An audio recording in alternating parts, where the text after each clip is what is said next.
काव्याज किचनमध्ये मी काव्य तुमचं मनापासून स्वागत करते। आज मी करणार आहे घेवड्याची भाजी। तर चला कृती करूया।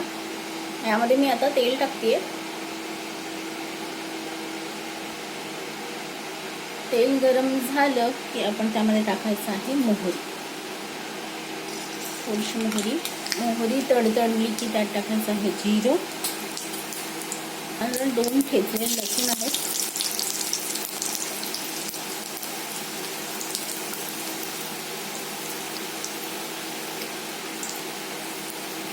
त्यामध्ये टाकायचं आहे कांदा।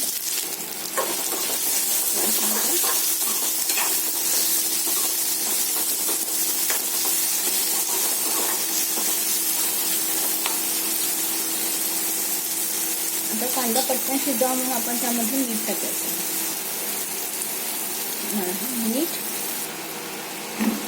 आता कांदा छान गुलाबी कलर झालाय, आपण त्यामध्ये टाकायचं आहे टोमॅटो।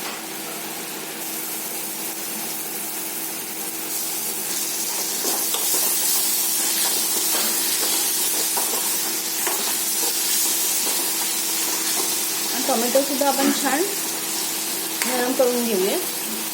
यातच आपल्याला टाकायचं आहे हळद आणि घरगुती लाल मसाला आहे।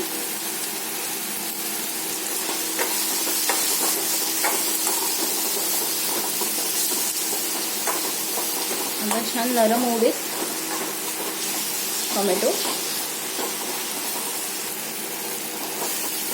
आता छान नरम झालाय।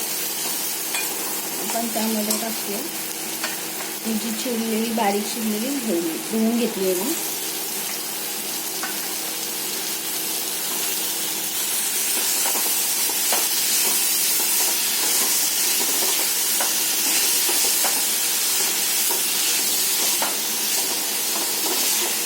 आणि वाफेवर शिजवायचे आहे। आपण यामध्ये पाणी नाही घालणार।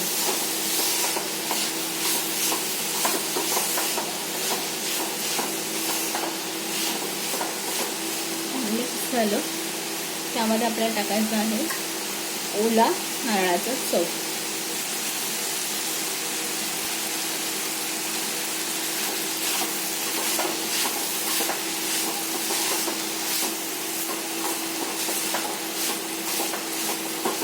आता हे आपण वाफेवर शिजू देऊया। यावर आपण झाकण ठेवायचं आहे आणि झाकणावर पाणी ठेवायचं, जेणेकरून खाली भाजी करपणार नाही।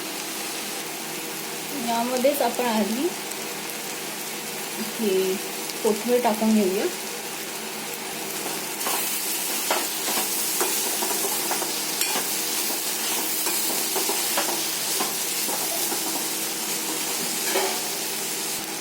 झाकण ठेवल्यावर याला पाण्याचा असा हपका मारायचा आहे,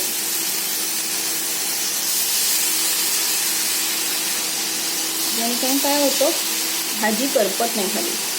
आणि आता आपण त्यावरून झाकण ठेवूया आणि झाकणावर पाणी ठेवूया।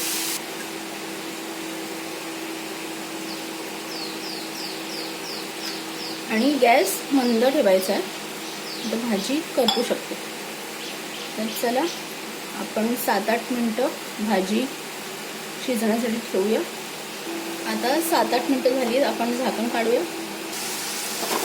आपण छान बघूया शिजली आहे भाजी।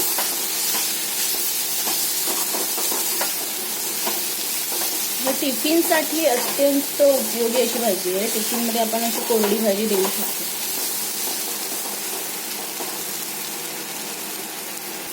भाजी झाली आहे, आपण गॅस बंद करते।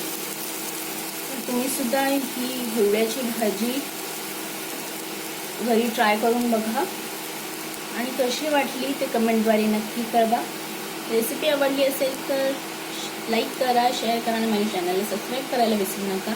भेटूया पुन्हा नवीन रेसिपींसह। तोपर्यंत बाय बाय।